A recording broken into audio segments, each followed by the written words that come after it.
Joe has pressed the magic button, so I will introduce you and then I'll let you crack on. Next up we have Isabella, and I think these two papers are actually going to fit in really nicely with each other when we get through to the questions.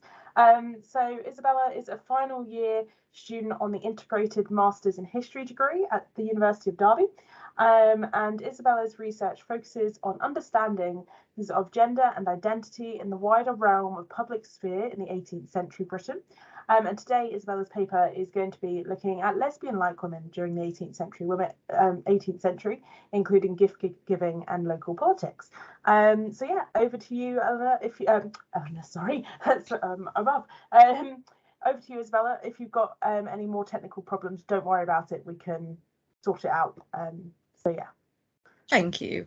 So what I'm going to give you guys today is part of my first chapter for my dissertation on the asymmetrical gift-giving relationships between lesbian-like women.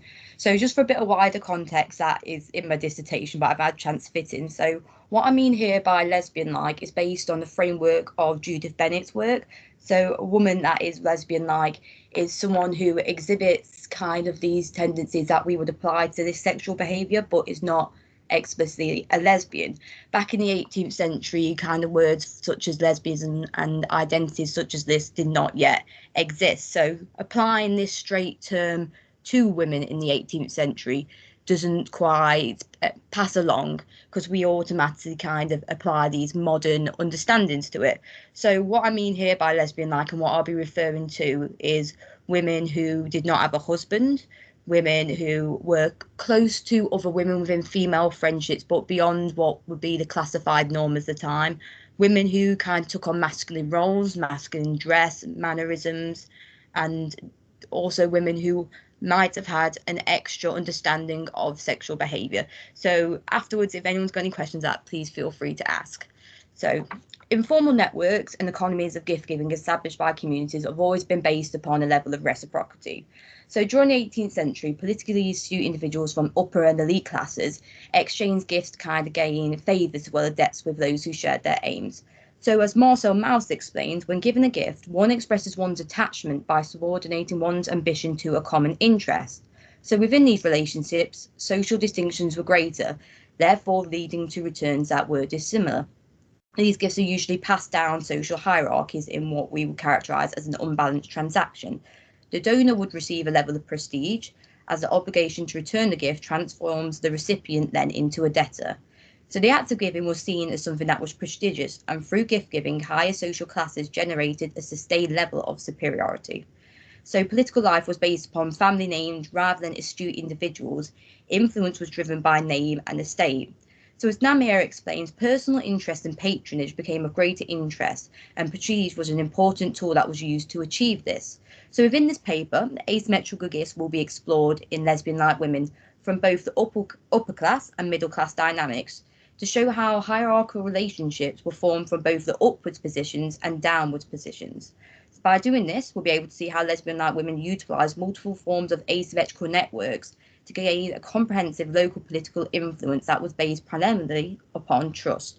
So within this paper, like I just said, a lesbian-like woman is defined using characteristics that would have been recognised but frowned upon during this period. So in particular, the absence of husband within the male-dominated public sphere, both socially and politically, will be focused upon, as it is central to understanding of lesbian-like women to struggle in what we would characterise in this period as a man's world. However, for the lesbian-like women discussed, being thought of like a man wasn't a hindrance, it acted as an advantage. Being perceived as personifying male traits allowed lesbian-like women to integrate themselves into male-dominated political circles, which still valued the old-fashioned traditions that upheld the value of name and status. So when discussing this term lesbian-like women within 18th century Britain, Anne Lister of Halifax emerges as a perfect example of these behaviours. So the Lister family were wealthy local business owners who procured their money through coal mining, as Halifax was an industrial centre for manufacturing trades during this time. Through her family's wealth and status, Anne Lister was able to engage in what we would consider illicit sexual activity during this time, as the name and status protected her. So Anne Lister was the first woman who actually got married to another woman in England, despite the marriage not being legally recognised. So the absence of a husband in Lister's life created a power vacuum that she overcame through the use of gift-giving networks. Through the power of her estate, Lister was embroiled in local politics and actively engaged in Halifax's intellectual groups, such as the Literary Society, where she became the first female member. She was entwined in many of Halifax's cultural and political circles, where she engaged in acts such as lobbying. So looking at an extract from Calderdale Archives of a petition from the Vicar of Halifax, it shows a gift exchange that was taking place between Anne and the church. And I'll just read you a short extract of that. On condition, however, of reserving to herself 2 seats in the church, a lady has expressed her willingness to sell us 2,000 yards, or a little more, if it may be necessary, at 6 shillings per yard, by which she virtually gives at least £100 to the object in the reduction of the price she would otherwise demand and might reasonably expect for the land. So here we can see that Lister was selling portions of her land for the construction of what would be St James's Church at a heavily discounted rate, and all she required in return was 2 seats to be reserved. So this gift had a dual purpose. It provided her with a heightened social standing within the local political hotbed of the church, and it also established an acceptance of her lesbian-like behaviour. Lister here had reserved 2 seats for herself. However, who would be her companion? So for many years, Lister was engaged in a secret relationship with her female lover, Maria Lawton. In this same year, 1828, that Lister had decided that she could no longer wait for the death of her lover's husband. So Lister set out to find a new male partner in her typically pragmatic and businesslike manner. So during the summer months, she travelled to Scotland to spend time with her close friend Isabella McLean. Here Lister saw another opportunity for social advancement, as Isabella was a member of a noble Scottish family. The seriousness of Lister's desire is evident within her diary entries. So Isabella had been convinced by Lister to buy her a ring, and in a coded entry from the 11th of June 1828 it read, "Miss McLean put on my finger a little gold ring." Lister's nature was not something that went unrecognised within her hometown.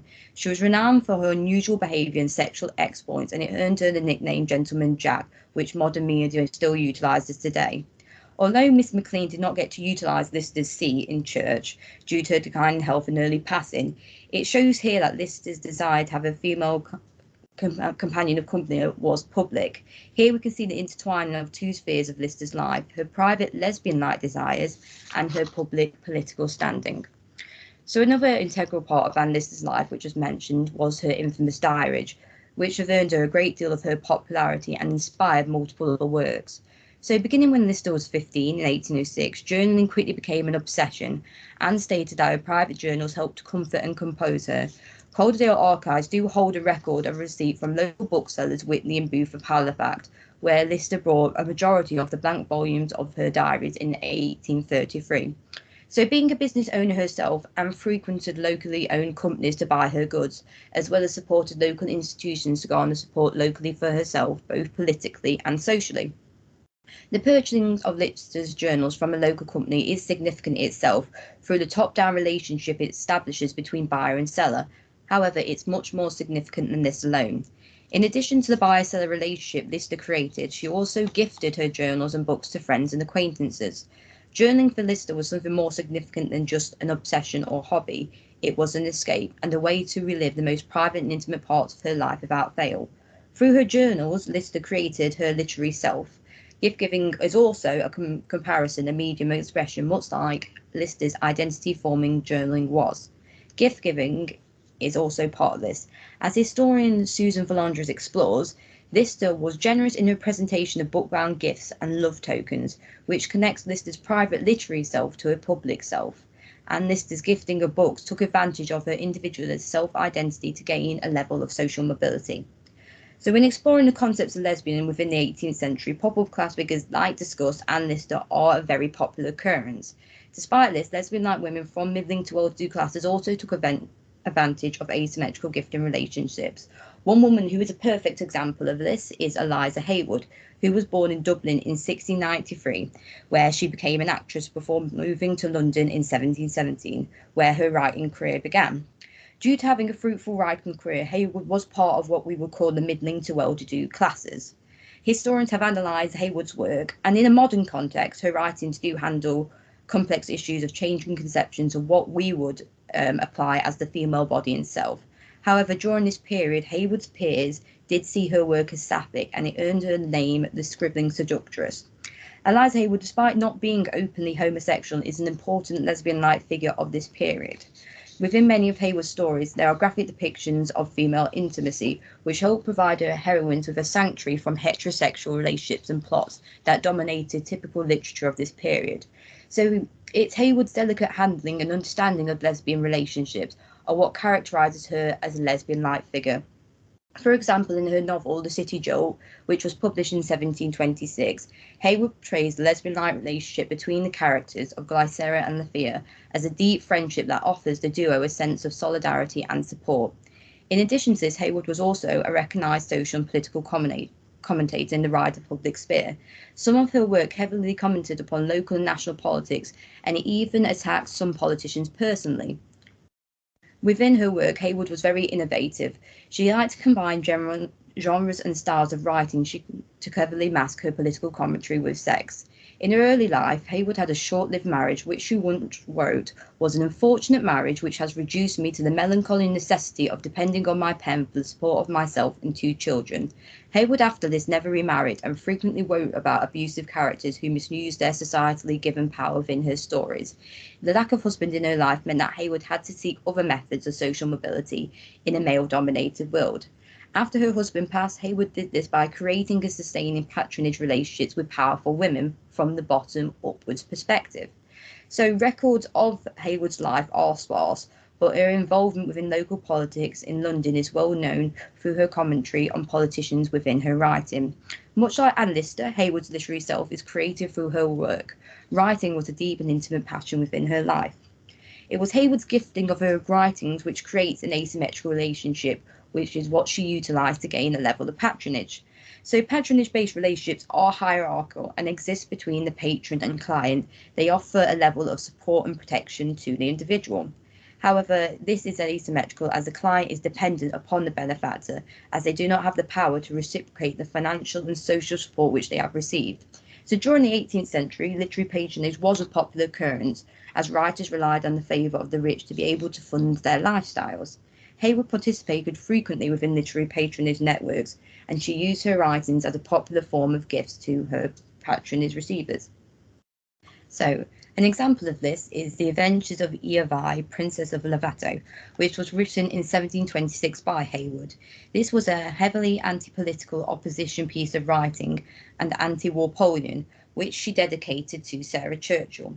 So Sarah Churchill herself, Sarah was Duchess of Marlborough was a strong-willed woman who often campaigned for the Whig Party within London. She was known for being heavily involved in local politics and often engaged in political, church and court appointments. So The Adventures of Eovae itself is about a beautiful princess who is taken by an evil magician who tries to force her to marry him. Based on the corruption and liberty, the antagonist is heavily based upon Robert Walpole. Within London, Haywood became increasingly active politically, and she used writing such as this book to strengthen her voice concerning female suffrage and issues of sexuality. Through the use of Churchill's patronage, Haywood's use of gift-giving earned her a greater political credibility within London. The Duchess was well known within court due to her close ties and influence upon Queen Anne. She frequently quarrelled with politicians and even the Queen herself, and was known for being heavily opposed to Robert Walpole's administration. Churchill frequently used her status and patronage to her advantage to undermine Walpole's influence. Therefore, the parallels that we can draw here between the evil magician and Walpole in Haywood's work did not go amiss and greatly pleased her patron Churchill. So here we can see that Haywood took advantage of the Duchess's dislike of Walpole.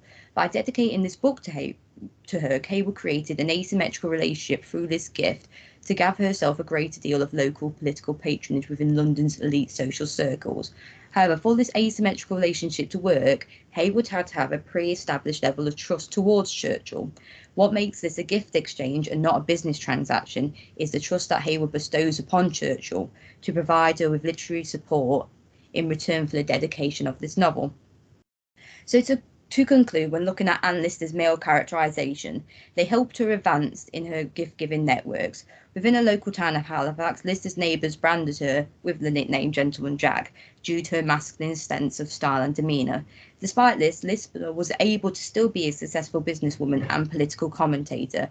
Being associated with being masculine acted as an advantage for Lister, not a hindrance, as it allowed her to navigate male circles with greater ease through the use of these asymmetrical networks. In addition to Lister, Eliza Haywood's male characterisation, due to her lack of husband and close female gifting networks, acted as an advantage also. Haywood could forge and create the networks that she required by acting in a motivated, driven and outgoing manner, deemed as masculine by her peers. In a man's world, lesbian-like women being seen as masculine did not hold them back when creating and sustaining political asymmetrical gifting networks. They allowed them to advance within these spheres in a different way. Okay, yeah, that's me. Thank you. Thank you very much. That was fascinating.